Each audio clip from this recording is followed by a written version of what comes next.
Have you ever wondered what the actual blueprint of a bank's real profit model looks like? Yeah. I mean, think about it. Every time you tap your debit card, you probably think you're just buying a coffee or paying for groceries. Yeah, you just view it as a completely standard everyday transaction. Exactly. But according to this newly uncovered, highly structural document we have today, you aren't just making a transaction. You are actively feeding a psychological engine that has been meticulously designed to, well, monetize your exhaustion. It's honestly wild when you see it laid out. It really is. So our mission for today's deep dive is to unpack this fascinating document. It's titled Architecting the Hidden Ledger, a bank profitability master file. And we're going to completely deconstruct the architecture of how these institutions extract wealth through human predictability. And I think the essential context to grasp here, before we even look at a single page of this master file, is that it operates on a completely different frequency than, a standard financial report. Right, no boring spreadsheets today. Exactly. You won't find generic banking jargon or interest rate projections or basic balance sheets here. It is an operational framework. The entire text is hyper-focused on dissecting the mechanisms of profitability, and it does this by mapping massive banking systems directly onto everyday human behavioral patterns. Okay, let's unpack this, because looking through the introduction of this document, it doesn't read like a financial text at all. It reads like the architectural blueprints of a casino before you ever sit down at the tables. Oh, that is a perfect way to describe it. Right, because when you look at casino blueprints, you don't just see where the blackjack tables are. You see the sight lines designed to hide the exits. You see the subtle slope of the floor that funnels foot traffic past the slot machines. The environmental mechanics? Exactly, the mechanics engineered to keep a player sitting there. And for the first time, looking at this hidden ledger, you finally see how the house always wins. And that structural design is exactly where the document begins its analysis. It anchors the entire blueprint on what it terms the hidden truth. The hidden truth sounds very dramatic. It does, but it's vital. The core mandate of this first section is an intense exploration of why financial facts and psychological facts are fundamentally inseparable in the modern banking model. See, I want to push back on that foundational premise right away. Okay, go for it. When you look at banking at an institutional level, it's yield margins, it's fractional reserve lending, compound interest, it's pure cold math. If a bank is offering a 21% yield on a checking account while lending that same capital out at 7%, the math speaks for itself. Are psychological facts actually just as important as financial facts in banking?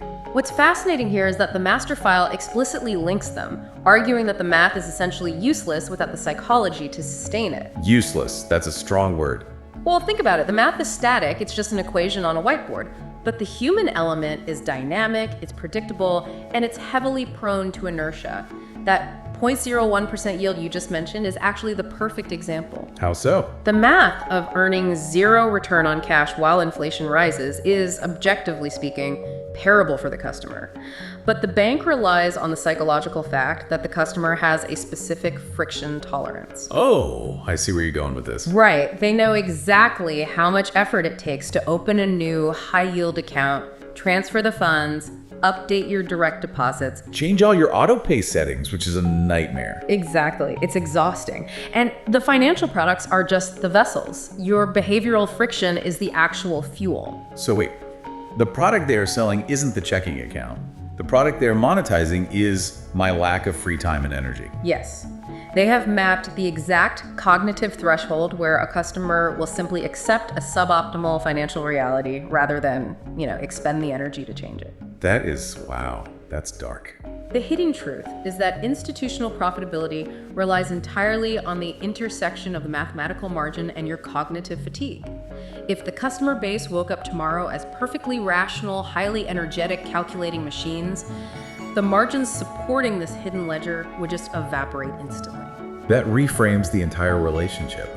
We operate under the assumption that the banking interface is a neutral utility, like water or electricity, but it's actually a customized environment mapped perfectly to our behavioral blind spots. Completely customized. And for you listening right now, this means this hidden truth is operating in the background of literally your everyday financial decisions. When you ignore a policy update or let a default setting ride, or keep your cash in a legacy account just out of habit, you are fulfilling a behavioral projection modeled by a risk management team. Which brings us perfectly to the operational reality of how they capture that behavior. Because knowing a customer is tired or prone to inertia is just a passive observation. Right. Knowing I'm tired doesn't magically teleport money from my account to their vault. Exactly. A highly profitable system requires an active mechanism to convert that inertia into revenue. And the master file dedicates its next major section to this architecture, labeling it the trap. The trap. So how do they actually weaponize that behavioral baseline? They build a capture mechanism designed specifically to trigger when you are operating on autopilot. The master file suggests that banking relies on a specific structural pitfall that the vast majority of people just stumble into blindly. Because it's disguised as a normal feature. Exactly. Disguised as a foundational feature of the banking experience. Here's where it gets really interesting. Because as I was digging into the mechanics of this section, I realized we see this everywhere in the tech world. Oh, absolutely. It reads like the concept of dark patterns in digital user interface design. Is this trap like a subscription you forgot to cancel, but on a massive lifelong scale? The digital dark pattern is the exact modern equivalent of what the master file describes. To see it in action, just look at how certain institutions historically structured sequence of clearing algorithms. Okay, break that down for me. What does a sequence of clearing algorithm actually do? So imagine you have $100 in your checking account. Okay, got my $100. Over the course of a day, you buy a coffee for $5, a sandwich for $10, and then later an autopay utility bill hits for $110. So chronologically, I had enough money for the coffee and the sandwich. I only overdrew on the utility bill. Right. A logical chronological clearing sequence results in exactly one overdraft fee. But if they reorder the sequence... Exactly. The algorithm processes the largest transaction first, regardless of when it actually occurred during the day. Wait, really? Yes. So the $110 utility bill clears first, instantly putting your account into the negative. Then the $10 sandwich clears, triggering a second overdraft fee. Then the $5 coffee clears, triggering a third. That is insane. They engineered the mathematical sequence just to maximize the penalty? They did. But let's debate the intent behind that, though. Because I can hear the counter-argument from an institutional perspective right now. Oh, sure. They have a standard defense for this. Right. They would claim, hey, we clear the largest transactions first to ensure your most important bills, like your mortgage or your utilities, get paid. So is this an active, deliberate trap? Or is it just a systemic reality that penalizes user negligence? Because if a user just tracks their balance perfectly, the clearing sequence doesn't even matter. It's a fair point. And the master file's analysis actually acknowledges that stated intent. But it forces you to look at the revenue reliance on the outcome. Meaning what, exactly? Meaning the institution's profitability projections assume a massive percentage of users will fail to track their balances perfectly. They didn't just build a safety net for mortgages. They built an architecture that leverages everyday human error. And they sell it to us as a feature. Right. The default setting, often marketed as overdraft protection, is positioned as a convenience. It sounds like a favor, ensuring your card isn't declined at the register, but structurally, it is a mechanism that converts a minor accounting error into compounding institutional profit. It's camouflage. The trap is painted to look exactly like the floor of the casino. They offer you a VIP service that actually just bypasses your ability to stop playing. Beautifully put. The trap secures passive participation. Once a user opts into the default settings, which usually happens at the very beginning when they open the account, they're plugged into the hidden ledger. And from then on, they're just a revenue stream. From that point on, they aren't just losing money to fees. They are predictably generating recurring revenue based entirely on their inaction. Okay, I get how the trap works on an individual level. It captures my friction tolerance or my minor math error. But if an institution is running this playbook on tens of millions of people, shouldn't the free market eventually correct it? You would think so. Right. Shouldn't a competitor just swoop in, aggressively market a no-trap, no-friction banking model, and steal the entire user base overnight? If we connect this to the bigger picture, we see exactly why the free market hasn't dismantled this model. The master file scales the analysis up from the individual user to the macro level in a section it calls the systemic and mindset factor. So scaling up from the trap to the whole ecosystem. Yes. A single trap inside a single bank is fragile. What makes the hidden ledger robust is that it is embedded in a self-sustaining societal loop. How does society and the economy actually enforce this trap, though? The macro environment provides the continuous momentum required to keep the model profitable. The master file looks at the cultural scripts we inherit regarding capital and debt. Like what we're taught as kids. Exactly. From a young age, the baseline expectation is to place capital in a traditional banking institution, utilize their credit products to build a necessary metric, the credit score. Oh, the all-powerful credit score. Right, and then leverage that score to take on larger long-term debt products like mortgages or auto loans. It's the default life script. We just accept it as the absolute prerequisite for participating in modern society. I mean, if you want to rent an apartment, buy a car, or even get certain jobs now, you must interface with their debt infrastructure. You don't really have the option to just walk away from the table. No, you don't. Furthermore, societal norms dictate that dissecting the granular details of personal finance is culturally taboo. People rarely compare notes on the mechanics of the traps they fall into. That's so true. Nobody sits around at a dinner party discussing the sequence of clearing algorithm on their checking account. Exactly. The economic pressure forces participation, and the social pressure ensures isolation. This creates an environment where the vast majority of the population enters the system with a passive, compliant mindset. They accept the default terms because they believe it is simply how the world works. I want to focus on the master file's use of the word cycle here, because we tend to visualize massive financial institutions as these static, unmoving pillars of the economy. But a cycle implies rotation. It implies energy consumption. That's a crucial distinction. The banking system modeled in this document doesn't just passively exist. It is an engine that actively relies on continuous societal and psychological momentum to maintain its margins. So it needs us to keep spinning the wheel. It needs the economy to persistently incentivize leveraged lifestyles. It needs society to equate high credit limits with personal success. It requires each subsequent generation to adopt the exact same unquestioning mindset toward financial infrastructure as the generation before them. It's an entire economic ecosystem feeding the hidden ledger. Yes. The systemic cycle is the machinery that aggregates individual cognitive fatigue into billions of dollars of institutional yield. It's a perpetual motion machine, fueled by a population sleepwalking through their financial logistics. But the architecture of this document implies there must be a way out. There is. The master file pivots from identifying the traps to outlining how individuals interact with them. Which brings us to its fourth structural pillar, the contrast. And this section is fascinating because it explicitly compares how unsuccessful people react to this system versus how successful or strategic people handle it. Right, but it doesn't just say rich versus poor, does it? No, not at all. The distinction it draws here is crucial. The master file does not frame this as a simplistic contrast between high net worth individuals and low income earners. It isolates the analysis purely to the participant's operational mindset. So it's about how you think, not just what's in your wallet. Exactly. It defines two distinct approaches to the hidden ledger. The reactive mindset, which it categorizes as unsuccessful, and the strategic mindset, which it categorizes as successful. The successful understand the hidden ledger and navigate it deliberately.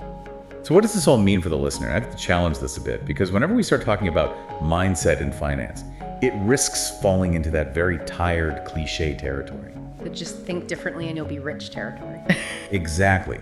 Does this document imply that escaping the trap is entirely a matter of strategy, regardless of one's starting point?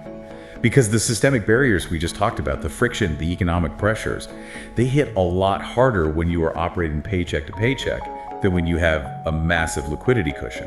That is an intense and very real debate, and the master file actually anticipates it. It's vital to address. The text does not dismiss systemic inequality or capital barriers. In fact, the previous section mapped out how heavy and absolute those economic pressures are. Okay, good. So it's grounded in reality. Yes.